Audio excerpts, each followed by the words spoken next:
What is intrinsic to storytelling that enables audiences to reflect on themselves and their environment?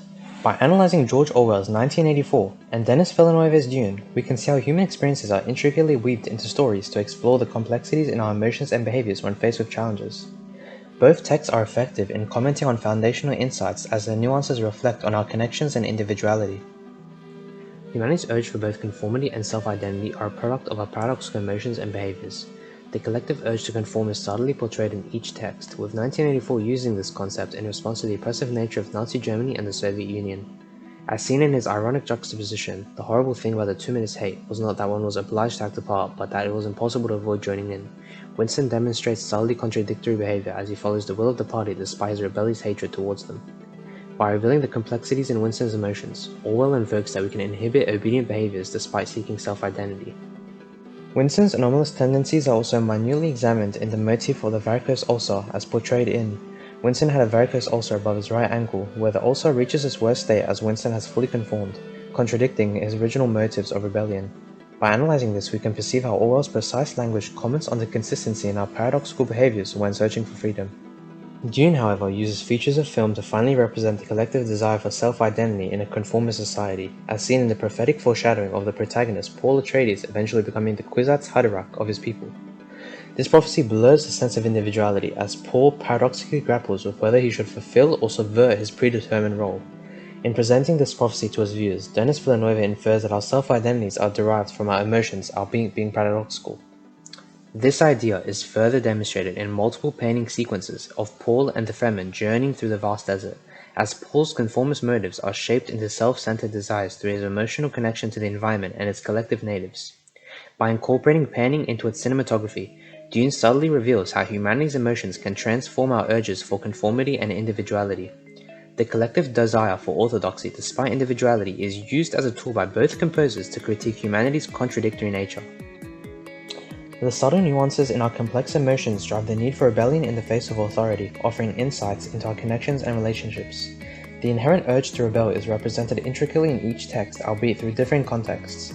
In Orwell's 1984, the truncated sentence in Winston's meeting with O'Brien, "It had happened at last," ironically portrays Winston's inherent but futile desire for rebellion, even risking death through the spread of his ideals to O'Brien.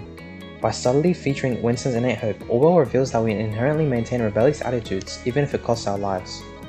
This is further cited in Winston's juxtaposition to Julia in "The more men you've had, the more I love you," demonstrating his paradoxical love for Julia's corruption despite his hatred towards the party's corruption, with Orwell commenting on the contradictory nature of our relationships in homogeneous settings. Similarly, Dune portrays the shared need for rebellion through Paul Atreides' connection with his mother. This is evidenced within the tense scene in Media Res, with Jessica and Paul on the run from the Carino Empire switching roles of mother and son due to Paul displaying fearlessness while instinctively inhibiting fear. Paul's changed connection with Jessica strongly implies how Paul Atreides' rebellious tendencies are motivated by his complex emotions. Through their explicit features of form, George Orwell and Denis Villenueve ignite the idea that our complex emotions promote rebellion against authoritarian parties. As an inherent emotion within humanity, fear is brought out by the ability of control to manipulate our individuality and self-identity. In Orwell's 1984, we can see why perceived control would invoke fear as seen in the metaphor of Oceani's emerging as a consequence of the party's successful psychological manipulation. This is portrayed in Winston's irony as a result of the party's control in "Only the thought police mattered," which is inconsistent with his priorities later in the text, where he then finds importance in his connections with Julia and O'Brien. In revealing Winston's contradictory ideals, Orwell demonstrates how stripping our self-identities evokes our instinctual fears.